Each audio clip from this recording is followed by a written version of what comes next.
Well, hi, everyone, and welcome to Dementia Chats. Today, we're going to have a really interesting conversation, and all of our members here are going to talk about how they are living with dementia after 10 years, especially given so many are given a diagnosis of 5 to 7. I think we're going to break some myths here and be able to teach people how to live a positive, engaged life. My own mother lived with dementia for 30 years. And, there's a lot of hope out there that I don't think is getting through. So for those of you that don't know me, I suppose I should introduce myself too. I'm Laurie Scherrer, the founder of Alzheimer's Speaks. And again, I got into this industry because of my mom and feeling a lack of hope. And Dementia Chats is here to change that and really, really lift you up and give you some everyday in the trenches, real practical skills, ideas, and insights as to living with dementia. So we're going to go ahead and have all of our guests here on our panel, which I call our experts, because they're the only ones living with the disease. They know a heck of a lot more than the rest of us. So they're going to introduce themselves, then we're going to get on to our conversation. So Jennifer, you want to start? And if you don't mind telling people when you were diagnosed, that would be helpful too. I'm Jennifer Bute. I live in England, across the pond, and I was diagnosed in 2009, but I thought I had it before. Now I took early retirement, and it took 3 consultants to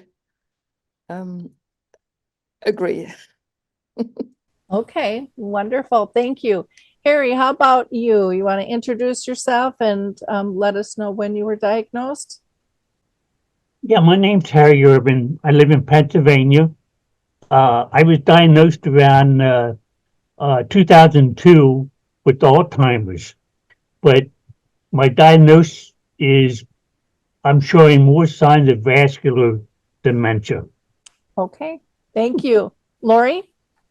I'm Laurie Scherrer, and I received an official diagnosis in August of 2013, but my husband and I both know that the dementia started probably 4 years before that I was definitely showing signs.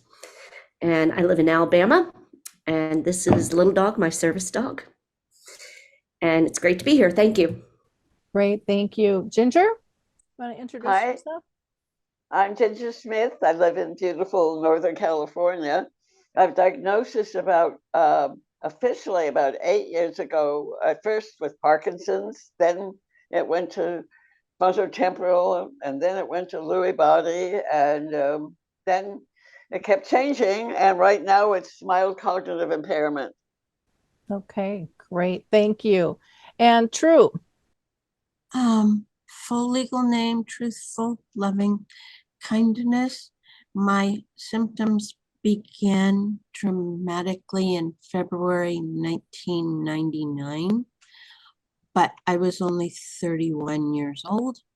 And so they had to try on a lot of different possible causes for what was doing it instead of dementia. And then in 2012, I got a tentative diagnosis of dementia, but then they switched it, and now I'm still being called mild cognitive impairment, although my neurologist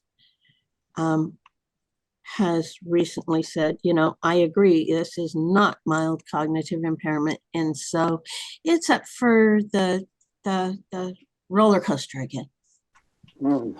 Great, thank you. And Karen.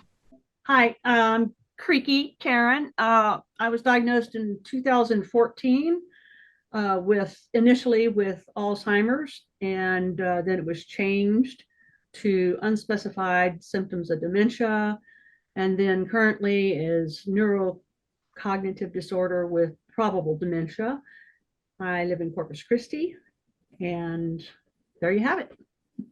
Wonderful, thank you. Craig? Hi, my name's Craig Hanke. I'm from Wisconsin.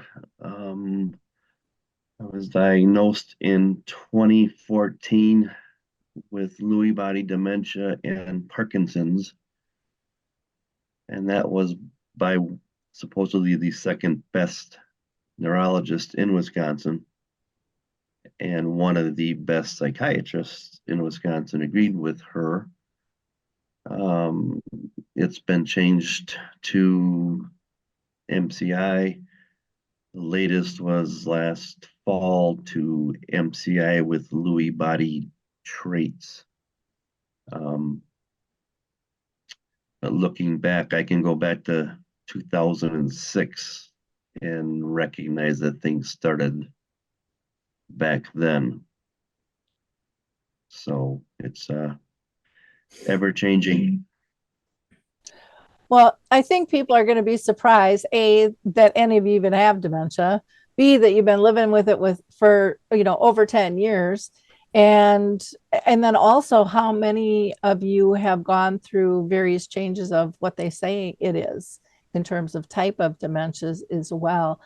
To me, I would have loved to have known those factors when my mom got diagnosed. It would have, I think, really changed our outlook as a family in terms of what we could expect, because we kind of walked out doom and gloom, from the doctor's office. Did anybody here feel kind of uplifted and supported when they got their diagnosis in terms of information given to them? I'm seeing a lot of shaking heads. So then let's go. Oh, go ahead, Craig. No, in fact, it was quite the opposite. I think it was 3 years in, I had the doom and gloom, and things weren't going well. I wasn't concentrating. I couldn't think. Beginning a lot of things, and ended up getting treated for suicidal ideations, and that was mostly because of the symptoms. Terrific night terrors, hallucinations. Literally thought I was losing my mind, and it drove me to the point of, like I said, suicidal ideations, and I was treated in an inpatient for 15 days. Okay. I think that's more common than people know, because that's something that a lot of people don't talk about, but they do in these groups, much more so. I want to talk about, given that situation, which I think is really common. I mean, first of all, nobody wants to get a chronic illness. I mean, that's bottom line, for pretty much anybody that I know. But you want to be, and I think expect to be supported in terms of how do I live my best life. And it seems like that's one of the pieces that is still missing, out of the doctor's office, kind of out of the chute. Go ahead, True. I take that back. When I got my tentative diagnosis of dementia in 2012, it was from my GP, and he was very supportive of me attending chat groups. And in fact, it got to where he would say, well, I'm thinking about this medication. Why don't you talk to your friends that have had dementia, especially Lewy body symptoms, and find out how they have responded with this medication. And then we will go ahead and put it into action if others have had a positive experience with it. So in that way, my GP was very definitely supportive. Well, that's good to hear. Jennifer? Well, I was thrilled to bits when I got a diagnosis, because I believed at long last someone believed me. And I was an educator before, involved in medical education. So when there was nothing out there to help me, it was a stimulus to me to do something about it. So I was very grateful, because that helped me. I had a purpose, and I think we all need purpose and value. So that's how it went for me. Wonderful. Ginger? Yeah, one of the things we have is called anosognosia. I'm not pronouncing it right, but we don't realize what we have. And so even though I had worked as a speech pathologist at Stanford's neurology clinic with people with Lewy body, I didn't associate it with myself. And I think programs like you and DAA and opening up this whole information about what is dementia and all that is so important, because caregivers like help True, that didn't help me. They didn't have that information. So when I finally realized what I had, it was such a shock. Mm-hmm. Great. Craig? With that, like I said, I had the second best neurologist as far as the rating in the state. She was in the Navy. She was high up on their recognition. She diagnosed me. She was fully convinced that I had Lewy body with Parkinson's. Switched insurance companies, had to see a different neurologist. And I told him that in 2006, I was a pattern maker in a foundry, and I was making patterns that cost hundreds of thousands of dollars. And I would make it would be absolutely correct, but it would be completely backwards. So this neurologist said, you don't have dementia, you have dyslexia. Didn't agree with that at all, because there's many other symptoms with that. So saw another neurologist, and he went back to the Lewy body without the Parkinson's. So in a way, it's good to find out what you have, but it can also send you all these mixed signals about what do I really have and what should I be doing, and then it give you medications that aren't really for the type of dementia you have, or work the opposite of what they're supposed to do. Okay. That's good to know. Harry? Times have changed. When I was diagnosed, I was one of the ones that the doctor gave me a pamphlet and says that the test came back indicating I have Alzheimer's. Here's a prescription, and I'll see you in 6 months. Okay, well, when I left that office, of course I thought the worst. But times have changed. Like I said, now people that are diagnosed, they have people like us speaking out and telling them that, yeah, you have a degeneration of your brain, but you still have a life. You still have a life to live. And it's up to you how you live it. Now you can succumb to your disease, and who knows how long you have. Like, I had diabetes. Okay, I have asthma that sent me to the hospital twice. I have high blood pressure. I have so many other different diseases that contributes it. So somebody can't say to me, how long do you think you have? Well, if I'm having an asthma attack, I would say hours, but on a good day. So, the time frame doesn't mean nothing to me. Really about living every day. Well, let's talk about, what do you think you have incorporated into your life to, get past that 10-year mark? What types of things have really helped you live well? And I'm going to go to Laurie first. Thank you, Laurie. Wow. To me, when I was diagnosed, the doctor said you've got early onset Alzheimer's and FTD. And I said, well, what about my career? And he turned to my husband, not even me, and he said, get her affairs in order, spend as much time with her friends and family as you can now, and come back and take these pills and come back in 6 months, and let's see how much she's progressed. Well, in October, that was 10 years ago. And Yeah, I have a lot of challenges. I have a lot of limitations, but I still recognize my family most of the time, and I'm living a wonderful life. And to me, I do a lot of that. Most important thing to me is having a purpose. There's no reason to get out of bed if you don't have a reason to get out of bed. There's no reason to get dressed if there's nothing to motivate you to get dressed. We all need a purpose in life, and it could be the purpose could be as small as buttoning our own shirt, or running discussion programs for a bunch of people living with dementia. Your purpose can be as big or as small as you can handle it. The second thing is staying positive.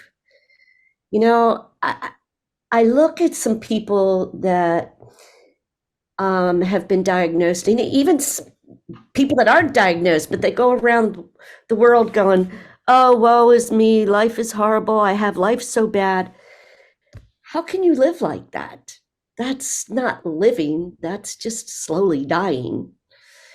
To me, staying positive is just, I have to live that way. And I start by, when I get up in the morning, being grateful for everything I can see.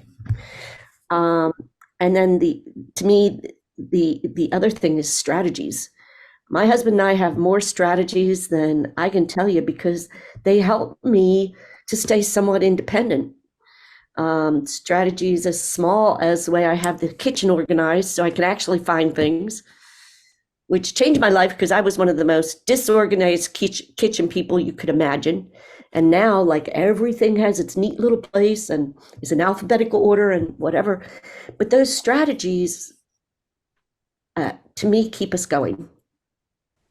Those are all great, great tips. Thank you so much for that. Jennifer, how about you? What helps you, live well and full of purpose? What have you incorporated?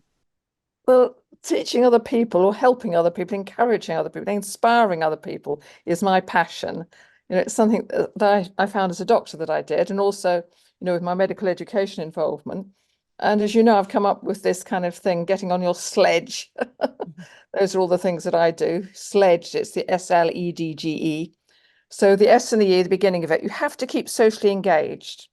And I think it's tragic when people with dementia withdraw and shut themselves away. I mean, when I first had a diagnosis, my husband wouldn't let me go out. He was ashamed of me. And I know there are a lot of people like that. So you must keep socially engaged. The L is laughter, because I passionately believe if we have a sense of humor and we can find joy, that helps as well. As Laurie was saying, we go around being miserable. It doesn't help, does it? So we need the laughter. So the SLE, the E is exercise, of course, because it's a fact that even moving our hands around and walking, the exercise causes the release of endorphins in our brain, which help to make us feel better and help the neurons to kind of work better. So that's important. And the D, of course, a good diet, because if, we don't, if we have too much sugar in our thing, our blood vessels, the corpuscles have too much sugar in them. They're so big, they can't get through the little blood vessels in our brain, so they get blocked. Well, that's our fault. So we need to do something about that. So that's LEDG.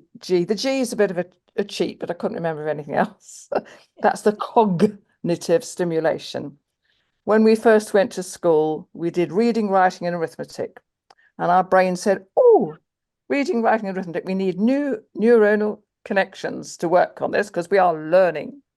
And then we forget as we get older that if we do 3 different things, or reading, writing, and arithmetic together, which isn't that difficult, because writing might be just crosses and ticks and all that kind of stuff, the brain says, oh, we're learning. We need new neuronal connections. So that's something that we can also do, which is important, isn't it? So that's the lot, I think, isn't it? And my faith is important too, but we're not talking about that at the moment. Okay. Is there an E on the end of sledge or not? Yes, the beginning and the end is the social engagement. Okay. Okay. And everything needs to be within the context of social engagement, not withdrawing and shutting oneself away and not talking to anyone or doing anything. Okay, wonderful. Well, thank you. These are just great, great tips. I think it's so important for people to understand what can really lift you up. And everything that has been said so far, in my mind, is good for anybody at any age in life, in any stage of life. Ginger, go ahead. Speaking of any age, I'm 86. I could have, said, well, don't just relax and forget the whole thing. I've earned it. But you know what? Just like True, I have a passion too. My passion right now and my purpose is writing my memoir. And I just added about 8 pages of tips to caregivers from the perspective of someone who lived with dementia and can talk about it. Because I can describe why I hated showers, why I thought food was lava. It wasn't because I wanted to be mean. And I think if I could give caregivers hope, because they have the toughest job in the world, a hope that their loved one isn't doing this maliciously, because sometimes they think they do. My family did. They thought I was malingering, I was malicious. I wasn't. My heart was pure, and it just took a long time, and I'm still working at it. I got ghosted, still working at it, but it's so much better now. It really is. I mean, I have social engagement. I have family in my life now, and life is pretty darn good. Fantastic. Craig, how about you? Yeah, when they tell you that they told me you have 8 years to live, here's some prescriptions, get your affairs in order and send you on your way, and then they take away your driver's license. I was a correctional sergeant, so you lose your professional career. It's a huge whammy. So it can send you on a spiraling course down. But I learned to, and I know a lot of people have experienced this. You lose some family members and friends, and I think it's because they don't know how to deal with your symptoms, or they're afraid of what you might say you're due. A lot of us lose our filters and say blurt stuff out. So that changes. So I learned to support myself with people like the people in this group here, because they speak your language, they know what you're going through, and they can be very supportive. Also very involved in my church, because they can be very supportive too in a different kind of way, as well as they know what I have, they know what to do. And I play handbells, and when I struggle, I have the minister's daughter right next to me, and she'll help me out with things. And I think it's important to surround yourself with people that will understand and can help you when you are struggling. Because there are days where I'm perfectly normal, and you would think nothing's wrong with me, but there are other days where I can't remember my wife's name. So yeah, I think my point is, you support yourself with people that will and can help you. Wonderful. Thank you. Laurie? I agree with the support. I lead a number of discussion groups with people living with dementia.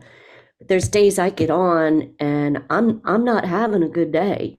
I'm struggling, but I look and I see all the smiles, and I see all the people that, even when they don't say it, they're saying, I'm here for you. I've got your back. And unless it's the people, other people living with dementia, that they get it, they understand. And so I can get onto a Zoom when I'm having a bad day, and if I don't feel like talking, I can just sit there, and that's okay. If I have questions, or hey, has anybody experienced this? I know that they're going to help me. Somebody in the group is going to say, yes, I've experienced that. And we're going to come up with strategies together. And to me, group support for anyone living with dementia, that is the absolute necessary. You're not going to learn from a doctor of any sorts what you can learn from people who are actually living the experience. I think that's a really important tip that you just gave, connecting with others and learning from one another. what I have heard from all of you over all the years we've been doing this is, you know, being in a safe place where you can be your authentic self. Everything doesn't have to be a bed of roses, and people understand and share and support and give you great ideas. And no one's out there trying to necessarily, I mean, they want to support you, but they know that they can't always fix it, that they can make it better by doing things. Some tips might fix a problem, but not all the time. And I think sometimes in the medical realm, it's we want to cure, we want to end this, but there's a lot of middle ground in between getting diagnosed and having a cure. And what you guys are talking about is living life during that middle ground. And I think that's critical. I'm going to go to Craig and then Harry and then to True. So Craig? One thing I forgot to mention was um, I had my idea what happened wrong because we got a cost of living increase through Social Security, and I thought I lost money on my pension because of that, but it wasn't that. What happens when these doctors change your diagnosis is he changed the wording of it. When I was first diagnosed, there's key words that you have to have in order to get Social Security and Medicare. But now this last neurologist changed the terminology of my diagnosis. Well, Medicaid got word of that and cut my pay, if you want to call it that, or my benefits, $1,300 a month. That's a lot of money. That's more than what I pay for my rent. And when you go grocery shopping, like the other day, and we had just a small cartload of things and nothing exorbitant, it was $179 for his groceries. So it's like we're fighting it. We're met with the social worker. I think her title was 2 weeks ago when they're trying to bring that $1,300 back. And what that was for my wife to be my caregiver. Because I can't cook because I forget that I leave stuff on the stove and forget it's there. I'll put something in the oven and forget it's there. I'll try cutting the grass. I'll try using a snowblower, put my hand down the chute while it's running. And the one day I was operating a circular saw and something told me to grab that blade while I was spinning. So she's here to watch over me, and that's what that $1,300 was for. But when the doctor changed one word in my diagnosis, Medicare, Medicaid came in and said, well, yeah, we're cutting your pay $1,300 a month. So these doctors got to be careful. Yeah, that's got to be just devastating. We have to somehow get our healthcare system looking at a bigger level of wellness, that it's not just a diagnosis. I mean, everything is ticked to one thing to another thing, because I'm sure they had no idea that was going to happen.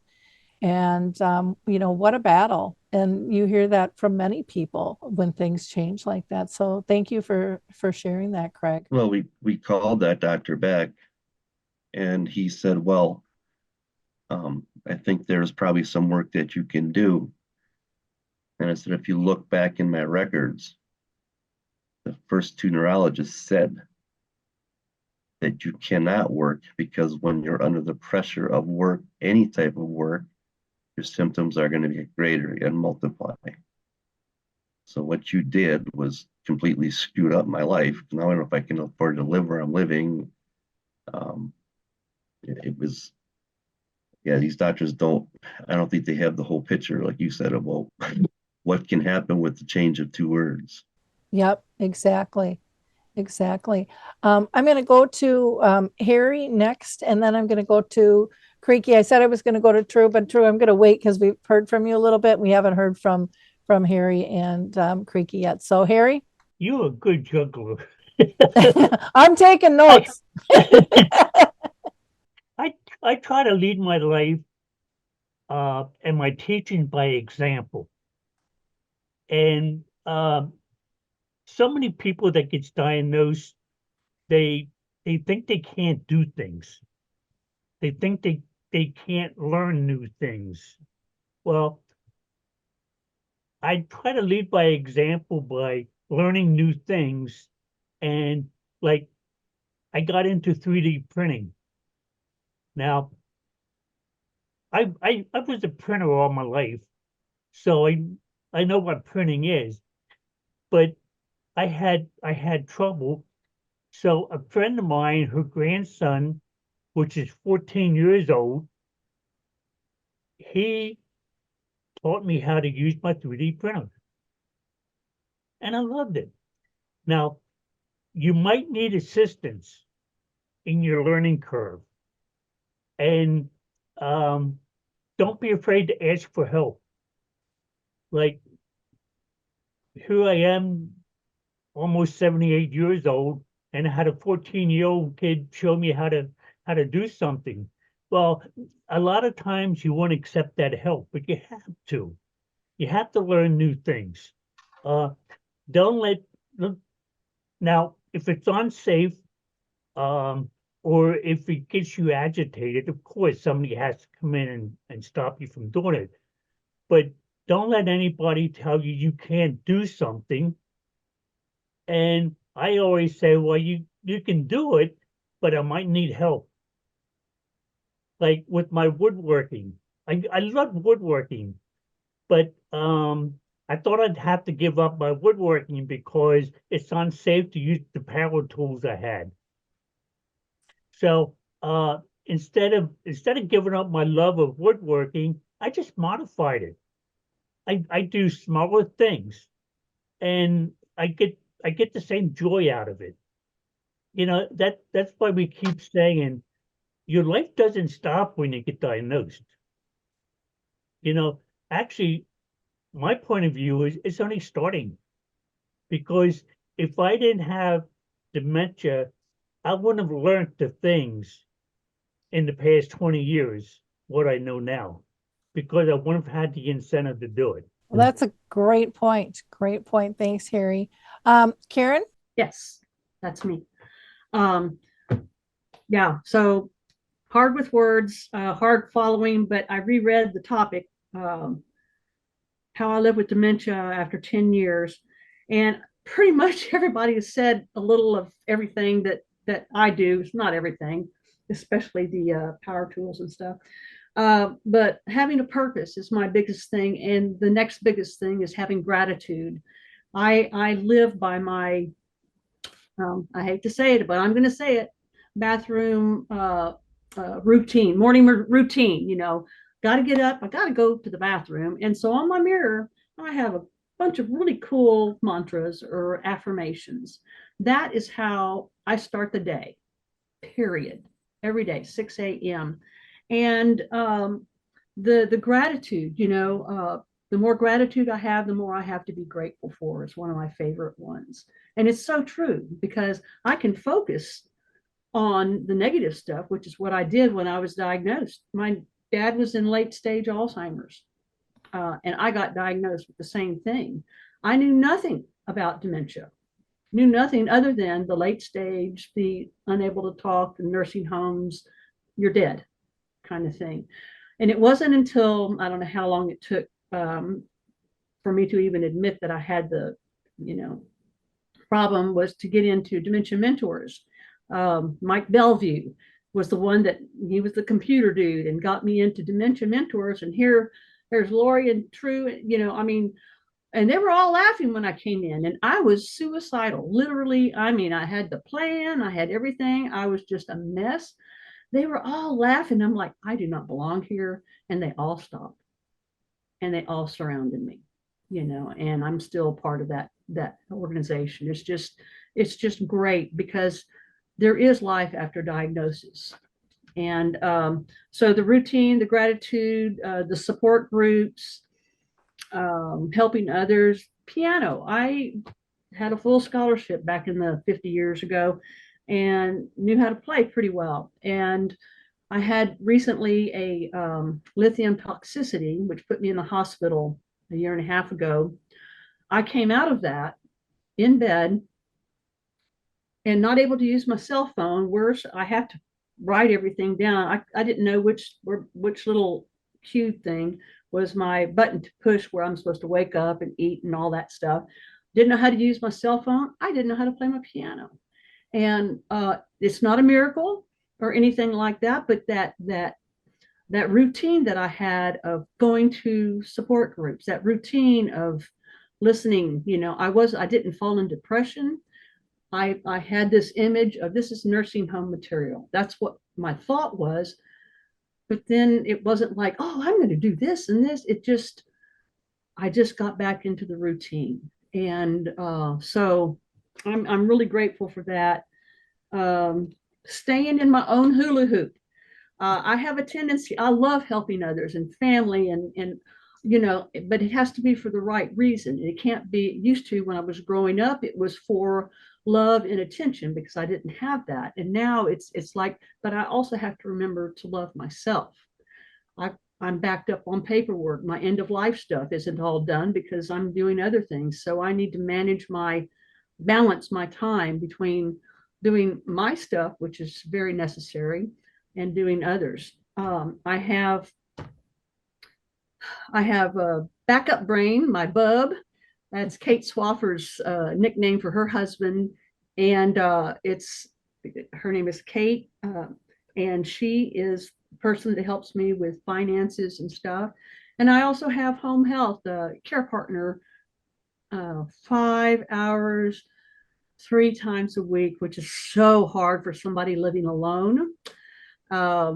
But I do it because she tethers me to the paperwork that I need to do that I don't do because I don't have forward thinking, if that makes any sense.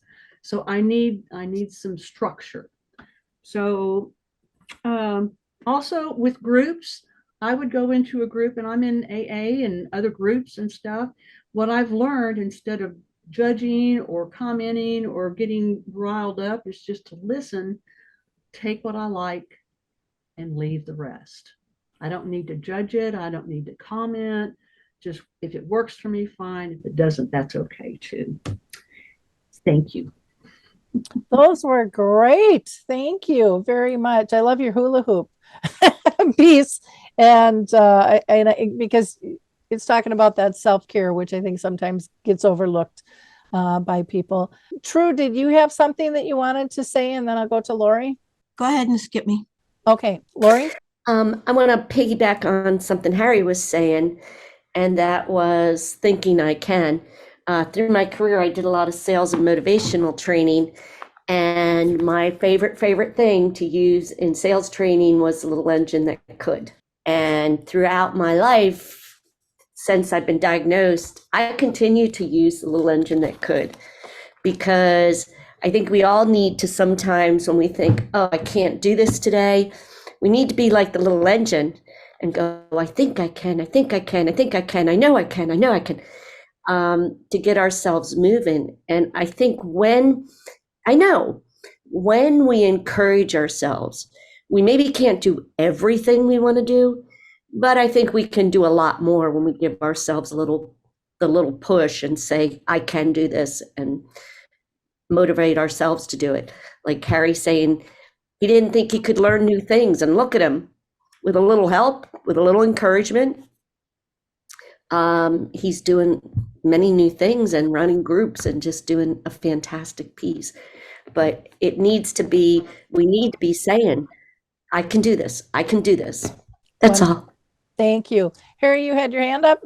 Yeah, I don't want to brag, but I reached out, and I'm an ambassador for an Italian group called Sentimenta. And here's a book that I'm in. And I met these Italian people, oh gosh, I don't know, maybe 7-8 years ago. And they were interested in my writings. They started to follow me on Facebook, and that's when I was doing a lot of writing on Facebook. And she asked me if I would write a passage on a book she's writing. And I said, sure. So I did. And several months later, she got in touch with me again, and she said that a group of them were coming to the United States. They would like to visit me. And I said, oh, wonderful. So they came and visit, and they brought the book with them. Now, the book was in Italian. I don't speak Italian, so I'm not sure what they had to say about me in there, but they come visit me every year, and they've done that now for the past, like I said, 7 years. Now during COVID they missed a year, but I can understand that. But I'm also an ambassador for the Purple Angels in the United Kingdom, and just because you have dementia, reach out, give back. It's so important for us to give back. And that's why I try to lead my life by example. I try to help people. My one motto is that whenever I'm speaking, I try to get the message of hope across. That's step one. If you don't have hope, it's going to be a tough journey. And it's amazing. I was in a conversation with somebody from India. This is a couple years back now, and he was telling me that he wanted to learn how to start up a memory cafe. And so I was giving him some examples, and he told me that there was a woman in his village that got stoned to death because now this is modern time. This is like, I don't know, 3, 4, 5 years ago, because they thought she was demented, and she had dementia. Yep, that's And he still wanted- real common in Africa. Yeah. It's hard to believe, but once you expand your horizon and get to talking to people in other countries, you start to realize that, Harry, you're living the good life, and I've been blessed with that. And I think I'm still alive because I still have something to give. And as long as I have something to give, then I want to do it. Wonderful, Harry. You've had such a big impact. We should call out your Facebook group, Forget Me Nots. You've got a bunch of subcategories with that too for different types of groups that have helped so many people all around the world. So thank you for that. I'm going to go to Ginger because she had her hand raised, and then back to True. Ginger, did you have a comment? Oh, I guess I love what Harry said about reaching out and give and Creaky with gratitude. I was lying there in hospice dying, and my life is so much better now. I'm advocating, and I think that's really important. I'm reaching out to every single resource I could possibly do, just keeping out.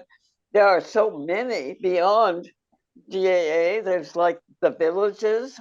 There's next door. There's Peninsula Family Service. All of them, I've reached out, and they've been wonderful. They've been so incredibly supportive. It's out there, folks. It's just the people that, if we reach out, we get the responses that can be really helpful in the dementia community. That people can know truly that there is hope and gratitude and all those good things that we're getting because we are reaching out. In the memory cafes, if people are looking for those, they can go to the memory cafe directory.com, and that's broken down in person to virtual groups as well. But like DAA, I don't even know how many different types of groups you guys have, Laurie, with DAA from Dementia in the Arts that I know we're working with in terms of doing our Arts and Dementia as well program, where we interview people, but where people can post their artwork and things there. But you have, well, you tell people some of the different groups just to give them ideas of what's available. We have a lot. Right now, we have 5 virtual engagement programs per week. In February, we're going to reduce those to 2 per week. So every Tuesday and Thursday, we'll have a virtual engagement, which is like music, beat, and trivia, poetry, all kinds of exciting stuff. Then we have every Tuesday afternoon, we have Drop In with DAA, which is just kind of, we get together and talk about our week, talk about symptoms, and try and help each other and support each other. Every Thursday, we have Dementia Discussions, which is topic-based. And we come up with some really good topics. We talked one time about anosognosia. We talk about sleep disorders, and we have guest specialists. In February, I forget the date, but in a few weeks, we have Dr. Brian Appleby, who's a neurologist, is going to be coming onto the discussion and talking about why is it so hard to get a real diagnosis. So that's going to be kind of an exciting topic I'm looking forward to. But then every Friday, we have Faith, Hope, and Love, which is using your spirituality to help you with your challenges. In addition to that, we have Dementia Men, Dementia Women, and we just really, we kind of keep a pretty active schedule. So if you're interested, just go to daanow.org and you can enroll in any programs you want. Okay. Thank you. Thanks. Craigie? Yes, I'm just wondering, I don't do computers anymore, or really, and what I struggle with when I meet somebody new or somebody's asking, because I attend DAA and the, you know, other groups and stuff, but is there, I like to just Google dementia groups on Zoom. Is there an algorithm, or is there a directory for all the different groups that are available and the links to get to them, or a phone number to get to them? How do you find these groups? I used to have a listing of the ones that I knew of on my blog, but that's, I can't do my blog anymore, so it's not been updated. Right. I'm just wondering, I hear you. I used to love your blogs. I used to read them all the time. Is there a way for a person that's just got diagnosed to go online, you know, and type in available groups? I mean, do we have something like that? If not, we need something like that. There really isn't. You know, we started Dementia Map, and one of them, you know, has groups that people can put in, but so often the groups are run by volunteers, and so that never gets done because they're so stretched. And so what I have heard from everybody is it's getting into a group, and once you're in a group, you hear of other groups, and but there just isn't a good spot to really go anywhere for inclusive support. And again, Dementia Map is a start. And everyone who has a group, we've got like 150 different categories. Anyone who has a support can list theirs for free. You know, we vet them and things, but so it doesn't have to be a cost to do that, but it's just directing people to put their information out there so people can find them, because it is extremely difficult. True, you had your hand up, and so did Laurie. It's so far all we've mentioned was groups, and groups can be extremely important, because being able to see the person move and see their eyes while they're talking, but also some people have a real hard time doing video camera things. And there's books that Jennifer has some books out, blogs. I did a blog for as long as I could, and So there are other formats for being able to access things, projects from people living with dementia. You don't have to have a video camera. Yeah. And also authors, it would be a great resource there too for books. Laurie? To answer Creaky's question, one of the problems is getting on the Google search, and that's very difficult. At DAA, we've tried really hard to get ourselves, so if someone Googles dementia support groups, we pop up. Well, in looking at the way Google has their algorithms, one of the things you need to do is on your main page, you would need to say the words dementia support groups 6 times somehow for that to fall into their algorithm. Well, that's kind of difficult to put on your main page.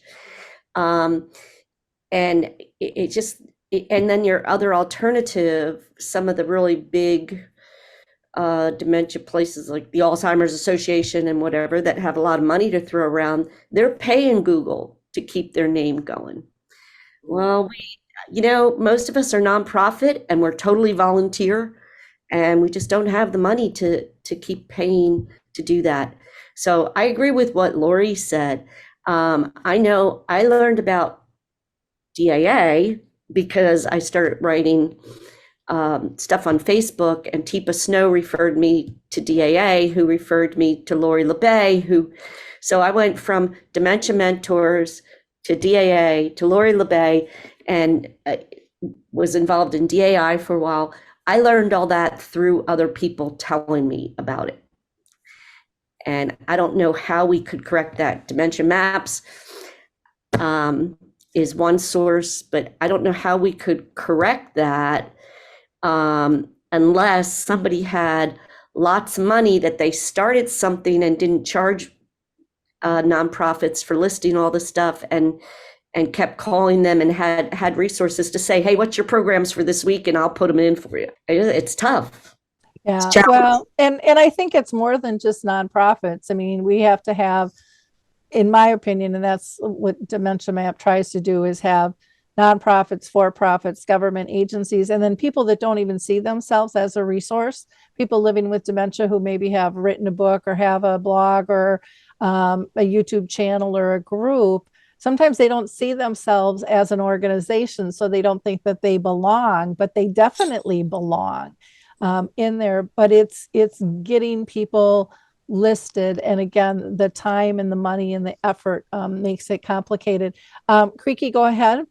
I hear what everyone's saying.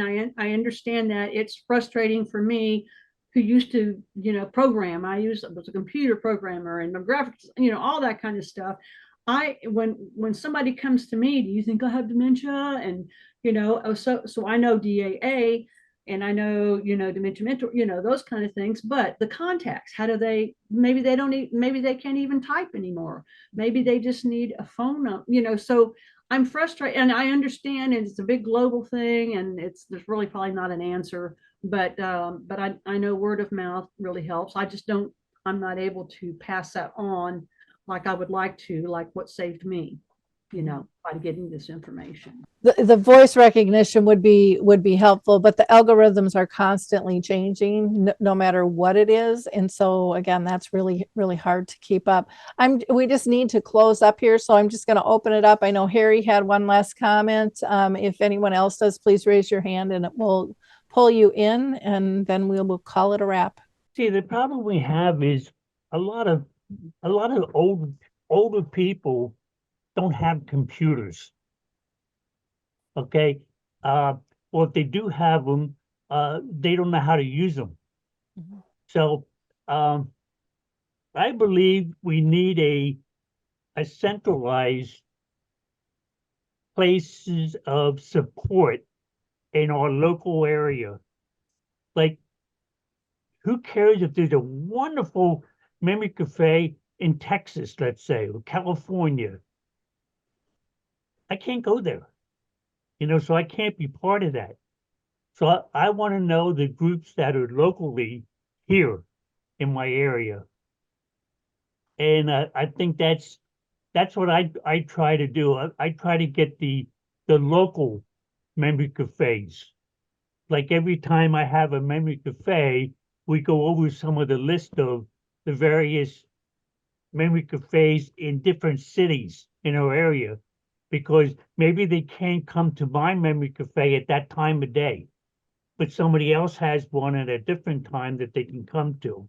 And that's a great point. And I love that you share. I'm going to go to Jennifer because I know that she has to go, and just see if you had any last comment, Jennifer.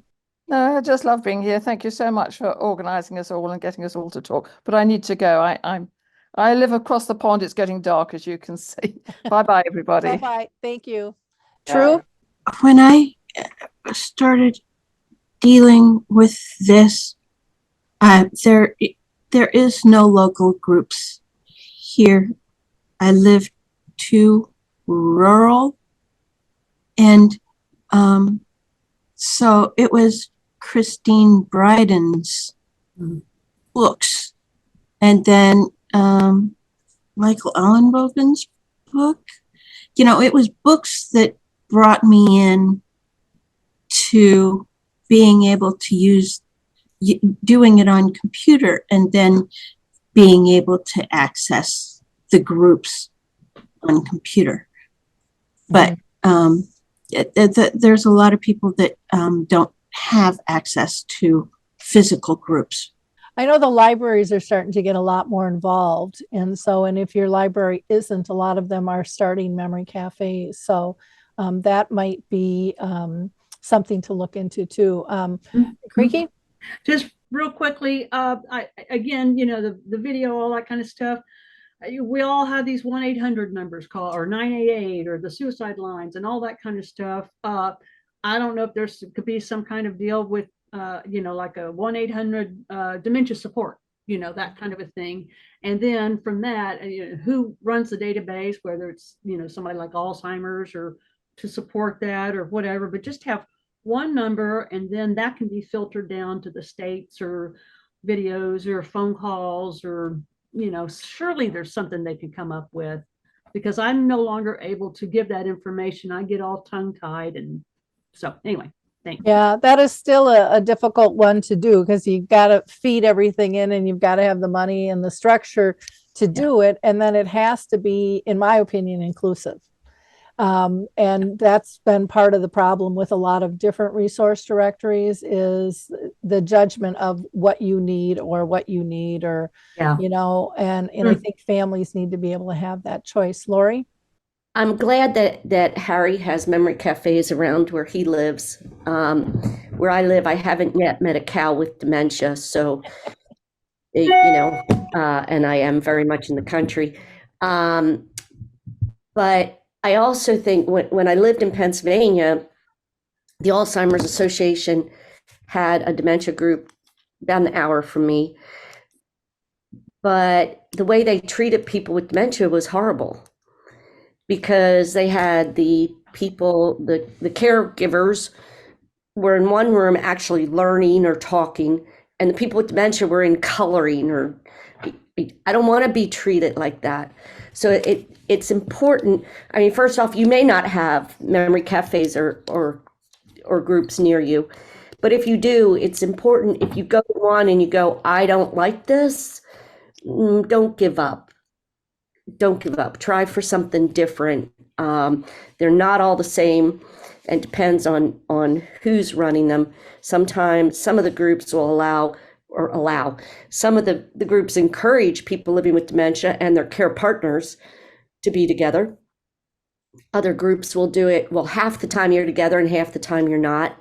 Some groups understand that us living with dementia are not necessarily uneducated, or we still can understand many times, even when we can't respond, we can understand what's going on. And some groups don't get that. So I guess I'm just saying, if you go to one virtual support group and you don't like it, don't say I don't like this. Try another. If you go to one memory cafe and you don't like it, don't quit there. Keep trying. With that, we're going to wrap up here. What a great conversation. Thank you all for your insights. Oh my gosh, what a wealth of information. So for our audience, be a giver of hope. Like, click, and share this so other people can get some hope, under how people live past 10 years with dementia. And as you can see, they're all living a good life, and they're all purposeful, and they're all giving back. And you can be one of those people too. In fact, you can join us here on Dementia Chats as well.